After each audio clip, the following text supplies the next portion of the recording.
आणि मी त्या दिवशी खूप जास्त रडली. नमस्कार मंडळी, मी दीक्षा. आजचा दिवस 3रा. आणि जसं मी तुम्हाला कालच्या व्हिडिओमध्ये सांगितलं की मी इंस्टाग्रामचं अकाउंट पब्लिकला केलं होतं आणि ते करून 7 ते 8 महिने झाले होते. सर्व सुरळीत चालू होतं आणि कोणीतरी फेक आय डीवरनं मला खूप घाण खालच्या लेवलची कमेंट केली होती.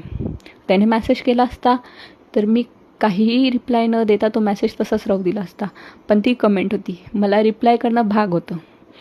कारण तो आज कमेंट करू शकत होता, उद्याही करू शकत होता, फ्युचरमध्ये कधीही करू शकत होता. आणि मी ती कमेंट डिलीट करून त्याला डायरेक्ट DM केला आणि त्या DMलाही त्याने खूप घाण रिप्लायज दिले. इतके घाण मेसेज केले की खूप जास्त मी विचारही नाही करू शकत आणि मी खूप जास्त रडली. मी माझ्या नवऱ्याला हे सर्व काही सांगितलं आणि त्याची रिॲक्शन काय होती हे सर्व काही ऐकल्यानंतर त्याने मला कसं समजून घेतलं आणि कसं समजून सांगितलं हे तुम्हाला मी उद्याच्या व्हिडिओमध्ये सांगते. तर चला मंडळी, भेटत राहूया.